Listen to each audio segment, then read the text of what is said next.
Hi everyone, how you going? It's Dr. Rich McLean. You know that crazy guy who's the pedophile and the rapist and the extortionist and who's totally delusional. That's me. It's pretty profound what I'm going through. You wouldn't believe that a conspiracy to pervert the course of justice is happening.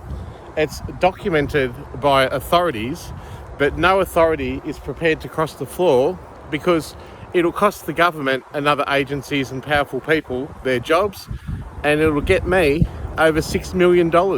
Have a fucking listen. Now this is Dave. He's from Dandenong Mobile Support Team, and he's tasked as a nurse to get in contact with me and come to my home, and he's supposed to acknowledge my mental health concerns, and he's supposed to care for me. It is within his remit to care for me. And he represents Dr. Annabelle Wyoming, I think her name is, and she's my treating psychiatrist who's missing in action, and David is his name. I don't know his second name. And also this implicates the other treating staff members such as Linda Davis from Dandenong MST, and I must mention Dylan Darmage, the psychiatrist who's the registrar.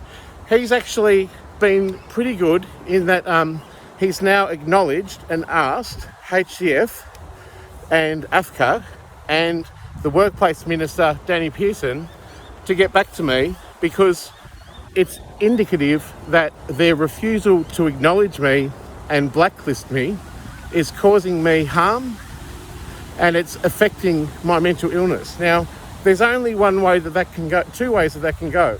First of all, AFCA has to acknowledge Dr. Dylan Darmage as a medical professional, and that medical professional has now stated as fact that AFCA's inability and HCF's inability to even communicate with me and to redact all my prosperity is causing me damage, and it's undermining my mental health. That's a report from a treating doctor who's involved in my care. And I salute Dylan to be courageous enough to send those emails. What that's done is create a situation whereby these companies and institutions are liable for the harm that's happened to me, and that includes a suicide attempt, which was deemed fatal. It implicates them in the damage that is done to me, and it describes in detail how their continued non-acknowledgement of me is causing me harm. Now, I absolutely know what's happening for me. I am me. I know what's happening for me. I've got a self-reflexivity beyond compare, and the powers that be, including Dandenong Mobile Support Service, or Mobile Support Team, are absolutely being unethical in their non-acknowledgement of my distress. And further, they're causing me harm because they're not providing me with the medication that I need because I've got a diagnosis. Now, Dr. David Horgan diagnosed me with ADHD and praised my treatment on ADHD medication, dexamphetamine, because it was proven with facts and demonstrable things to be a really great benefit of my life. Now, while I was on dexamphetamine treatment, I did a master's degree. I wrote and illustrated a children's book and fundraised for the Royal Children's Hospital. And I went on then and completed a doctorate degree, and I've got my PhD. And in addition to that, I published a book, which was a narrative on my entire life's work with art. And I then went on, started my own business. And from my own business, I ran my own business for 2 years, and that was before I was blindsided by a conspiracy that devalued me and really caused me that my work was not to be acknowledged, and it was ineffective in helping my clients with their VOCAT cases when my own VOCAT case had failed. It's a pretty wild ride. Have a listen to Dave, the treating nurse from Dandenong MST, coming into my home just before. I acknowledged to him that this conspiracy is occurring. The service has acknowledged that this conspiracy is causing me harm, and there has to be an end date to that. Like, it can't be made to go on. I've given Dave evidence of the conspiracy to pervert the course of justice, which victimises me and which goes all the way to the Office of Prime Minister and Cabinet, and is directly linked to my relationship with former ASIO employee Steve Icenides, who I was engaged to. And in addition to that, it's also framed by my malpractice case against the GP, Dr. Whitaker, and his lawyer, Mr. Ball, was a powerful lawyer who informs government policy and advises the Ombudsman.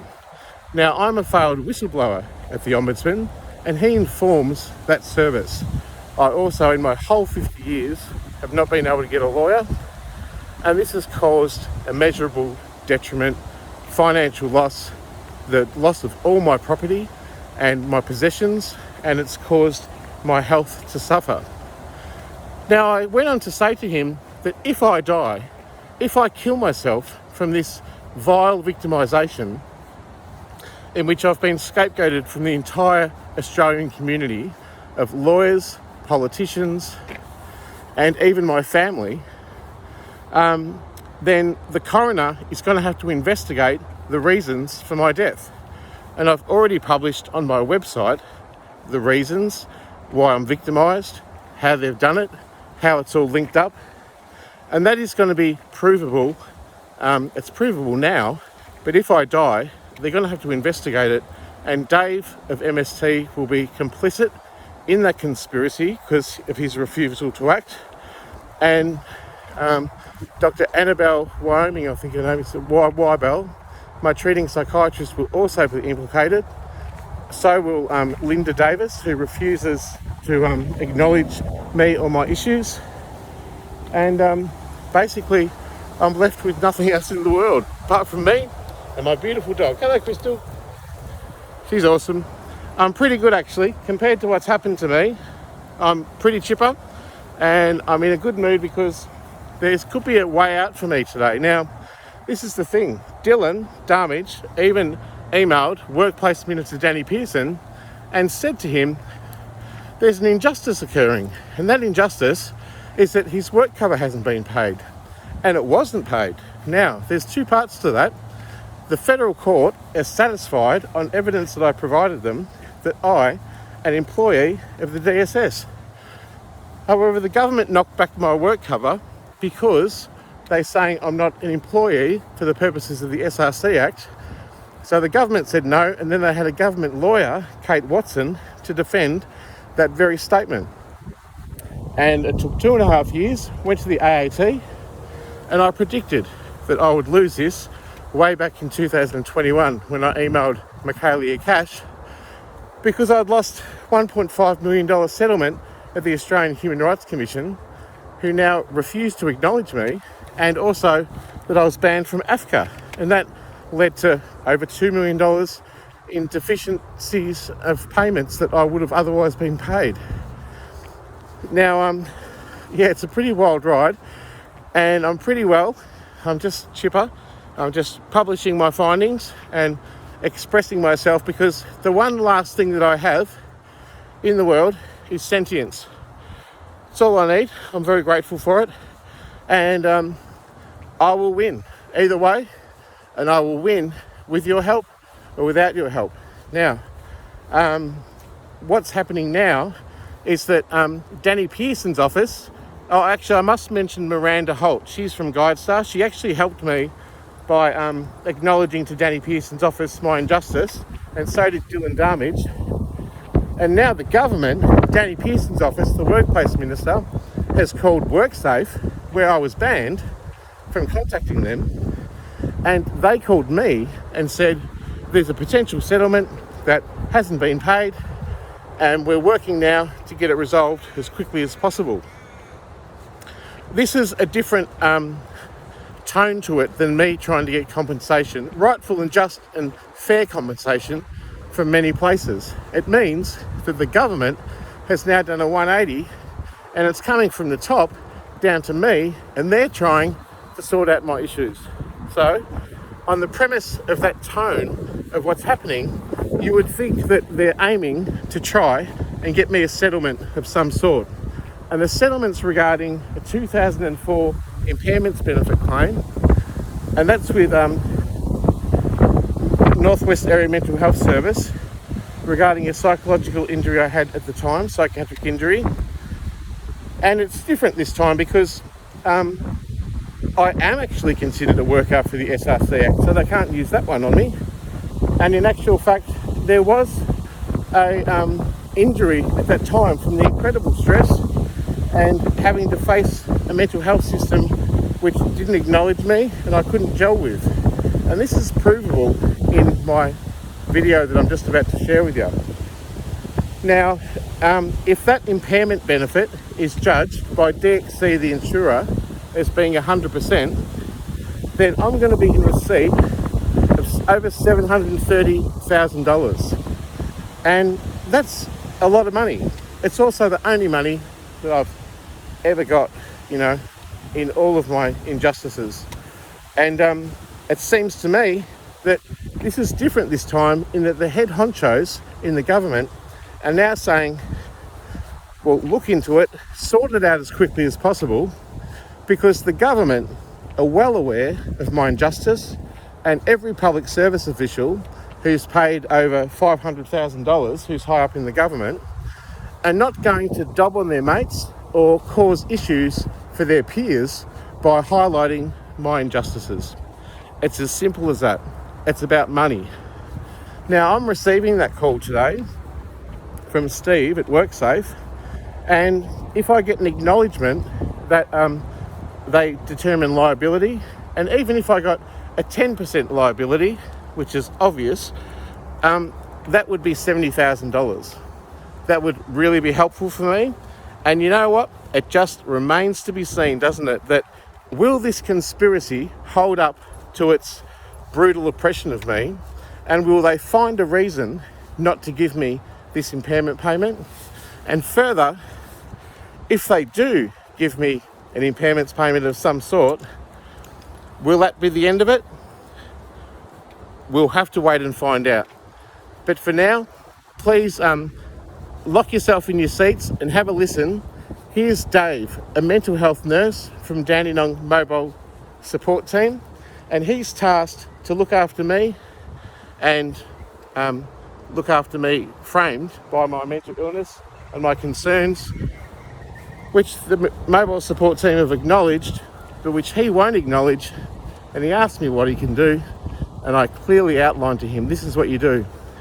You call HCF for an update, or you call AFCA for an update, or you call Gabriel Williams, the local member for Dandenong, for an update, or you report my human rights abuses by Tash to the Australian Human Rights Commission, or you ask the Office of Prime Minister and Cabinet about my freedom of information. You could always go and email Steve Icenides, the man who's underpinned my destruction, and just ask him, like, we've got the evidence that you were together and bank accounts in your name together, and you were together for 5 years working for ASIO. Gee, isn't it strange how you've been so silent this whole time? And did you know that you're causing him harm? Well, sadly, all the public officials and government agencies, know that they're causing me harm. They absolutely do. They love it. And you know what? I love pointing it out, because if anything happens to me, they're all liable to be sued or held to account for their role in a conspiracy to prevail the cause of justice and the vile victimisation of me. Come on. That well could kill me yet. I'm just waiting for good news this afternoon, and if that happens, I'll be on Easy Street finally. Imagine that, getting paid $730,000. Wow. Well, it's an exciting day here for Rich McLean and Crystal the dog. Hey Crystal. And it's an exciting day in the prosecution and the persecution of people like Steve Icenides, former ASIO employee, Federal Minister Attorney General Mark Dreyfus, who refuses to acknowledge me, Tim Goss from AFCA, Liz Linsberg from the Australian Financial Complaints Authority. It means that Sheena Jack from HCF is also indicted in this conspiracy to pervert the course of justice, and many other public officials as well, including lawyer Kate Watson, member Pennell at the AAT, because as we know, and as is demonstrated, my case is not impartial, my case has never been independent, and my injustice has been absolutely, the dice were loaded and it was framed from the top a long time ago. My name's Dr. Rich McLean, and I changed my name to Barran Dodger because I'm dodging the Barran in my life, you see, and I will dodge the Barran. And there's many ways you can look at wealth. You can look at wealth like you've got money, or you've got spirit, or you've got happiness, whatever you got, you know. I actually feel really wealthy and lucky, and I believe that justice is coming, and if it kills me in the meantime, they're all accountable to the coroner. It's Rich McLean, so have a listen to Dave from Mobile Support Team, tasked with looking after my mental health, to come and look after me and deny my medication, deny my justice, and act as yet another block to my injustice and victimisation, which has been years long and has literally already proven to kill me, in which I survived a suicide attempt and now have a cognitive brain injury, and that tragedy be covered up by all government agencies, and I've never ever received compensation. Dandenong MST's inability to absolutely get me a lawyer or get an acknowledgement of my pain is absolutely indicative of that my carers have also become my abusers. And it's a funny thing, you know, because healing begins where the wound starts. So if you have a look at this following conversation and you really realise that this is just another block, and they're only even interested in me because they're identifying me with illness and refuse to acknowledge that the exacerbation of all my underlying issues are actually elongated and emboldened by the very system that's supposed to be helping me. It's a pretty wild story, eh? And, you know, I've been framed as many things: an extortionist, a sex addict, a rapist, a pedophile. They'll do anything to try and silence me. And I was just explaining to Dave too about the apparent voices that are in my room overnight. And it seems to me that they're coming through my speakers of my computer with very derogatory statements. Faggot, rapist, pedophile, kill yourself, that kind of thing. I'm not worried. There's two possibilities. It's real, and that would mean that this ability of people to come into my room and target me and victimise me, and coming in personally to my room, is an invasion of privacy and civil liberties, or it means that I'm batshit crazy and I'm hearing these things. And you know what? I've been so victimised and such an elongated oppression for so long, and I've actually been diagnosed with schizophrenia and hearing voices, that there's nothing specifically wrong with that. Like, if I hear those things and I'm not worried about them, well, so be it. You can't lock me up for it. It's my illness. And if it's real, then that's a brutal indictment on the way that a system has identified me as a person of interest and persecuting me needlessly in a personal way that's damaging, that's vilifying, and which is reflective on everyone else in my life being absolutely non-existent. My brother, Brad McLean, my sister, Jodie McLean, or Bonjetti, my parents, Doug and April, protect them. I actually emailed my uncle, Bruce McMaster, a multi-millionaire who lives in Brighton, and he refuses to acknowledge me. I said to them, you could save a life if you get back to me. I could be dead. And I'm not sure why they're not more alarmed that I've already been moved to suicide and it covered up. And then they've acted when I've pointedly pointed out that they could save a life and I'm asking them to, it's not just about me being ignored anymore. It's about me being pointedly neglected by the people that are supposed to love me. And that's a real shame, because they don't understand what they're missing out on. They've got an amazing uncle, they've got an amazing friend, and I love them. It's just a shame that their ability to judge has locked me out of their lives and is putting me at risk. I feel saddened about that, but you know what? I'm going to win, and I've already won. Like, there's no doubt. If I killed myself tonight because of voices or persecution or victimisation or having no money or food or a place to stay or friends or family or anyone to talk to, I've already published this online. It'll be answerable to the coroner. There's no other way. Alive or dead, I will get my point across.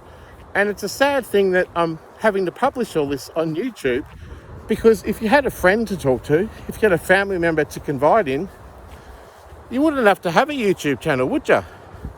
It's pretty wild. The amount of persecution and this toxic scapegoating of me has been incredibly efficient. And it's detailed by powerful people with wealth and privilege and with political power. And they've actioned and influenced the powers that be, and the powers that be being the political system and the legal system, and even up to my friends and family and everyone else involved, has now somehow turned to be my oppressors.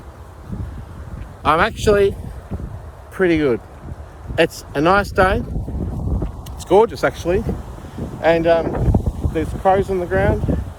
I had some larks, so I think they were not magpies, but they were minor birds, and they were barking outside this morning. It was great fuss. How funny is it that when the mental health nurse came to my house, he goes, "What do you do to have fun? Like, why is your life enjoyable?" And I said to him, "I like to get baked and fuck." How good is it? It's fucking black comedy gold. And he goes, "Well, I appreciate how honest you've been with me." I'm like, well, fuck. What do you want me to do? You know, and it's funny too, because when people are victimised and their human rights are denied and their worth is so limited and distinguished and reduced systemically by people and family and friends and stuff, you would turn to drugs, wouldn't you? But the reason I do is, of course, because my dexamphetamine's never been given to me. And it's been proven and praised by Dr. David Horgan that this is really important for me. So, you know, I'm living in a big fucked world, and I acknowledge that everyone else has got problems. I really do. They've all got their own problems. They don't have time for mine. But you see, if you tolerate this, you could be next. I'm a normal, everyday guy, and I'm kind. I reckon I'm funny. Millions would disagree. And I've got a doctorate. Now, you don't get to have a doctorate by not having some profound critical thought evaluated by a whole panel of people who are judging on your ability to critique society and to actually make a statement that contributes to knowledge. And it's really remarkable that this has been utterly swept under the rug, and even the university and Maureen Ryan and Karen Charman know what's going on, and even they won't acknowledge it. And that's what happens when you start to owe powerful people money, because no one who earns money wants to be responsible for calling out the conspiracy for fear of repercussions. And that's been a real problem for me, that no one will stand up for me. But now that Tash, my NDIS worker, has acknowledged that there's a provable conspiracy to pervert the course of justice, that I've never been able to access the law, and that I'm needlessly victimised and financially abused on a government level, on a personal level, and even on a private level in public companies, it's not sufficient that the Australian Human Rights Commission don't investigate that. And they've blatantly said to me, they won't. You wouldn't read about it. Anyway, it's Dr. Rich McLean. Whatever reason you hate me for, Feel free to hate. I'm not worried. You know, I'm the pedophile. I'm the rapist. I'm an extortionist. I'm a sadist. I'm fucking, you know, all these things, which I'm argumentative. But you know what? If I don't argue this, who's going to argue for me, you know? So I'm standing up for myself. I'm here. I'm queer. I'm going to drink a beer, if I had one, later on. I'm here with Crystal. Crystal, come and say hello to the people at home. Look, isn't she beautiful? Oh, go and have a look. Ah, what a beautiful girl. And we love life. We love all of you. And, you know, at the end of the day, this is going to be exposed. And it's like already been exposed. And I reckon they're going to try and either frame me with a crime I haven't done or already admitted to, or they're going to try and lock me up in a psychiatric institution because they're saying that I'm delusional and crazy. But it's not me. I'm the right one. I'm the one with the ethics. Ethics means to do no harm. And great harm is happening to me. I did this in a doctoral study. I'm not an idiot. It is actually happening to me. Oh, anyway, look, it's a beautiful day. I'm just down near the creek. There's some ducks. Look at the ducks. There's ducks. Life's going on. In death and life and everything in between. I'll be dead one day. This will be acknowledged. And justice will prevail. And if it doesn't happen in this life, framed by man-made law, it will happen by spirit law. And I just say, even if the ASIO came out and blew my head off right now, it's been an absolute pleasure to act as a catalyst to highlight all your deficiencies. And I've loved fucking all the people, and I've loved being in a family and society. There's good things, there's bad things, there's all sorts of things. And just now, it's just so beautiful, just walking down here. And even if I'm killed now, and that would be from the systemic victimisation and financial reduction of my prosperity, I'm a happy man. And I invite you to join me and share this video, because I'm going to share it with you in a minute. Here's Dave from Dandenong MST. Supposed to be helping me. Not much fucking help. And that goes to the treating psychiatrist Annabelle Wyoming, or whatever her name is, Linda Davis, and all those at Dandenong MST. The only people that care for me are people who see mental illness. They're not worried about my holistic health or things that are happening for me, and they're worried that their own hides are going to be damaged by sticking up for me. But by putting this video out there, their hides are already damaged because they're complicit in a conspiracy that's already proven to cause death. And that's a fact. Anyway, I am happy I'm alive. I'm glad they saved me. I didn't ask to be. But if I had died, mental illness would have been blamed. Absolutely not the case. It's a profound, elongated vilification and victimisation of me. And I'm a scapegoat. I am. I'm an actual fucking scapegoat. And I'm not sure whether to place responsibility on people or institutions or the government, or whether it's just this amazingly more cosmic inversion that's happened beyond what's real and probable and possible. I really don't know.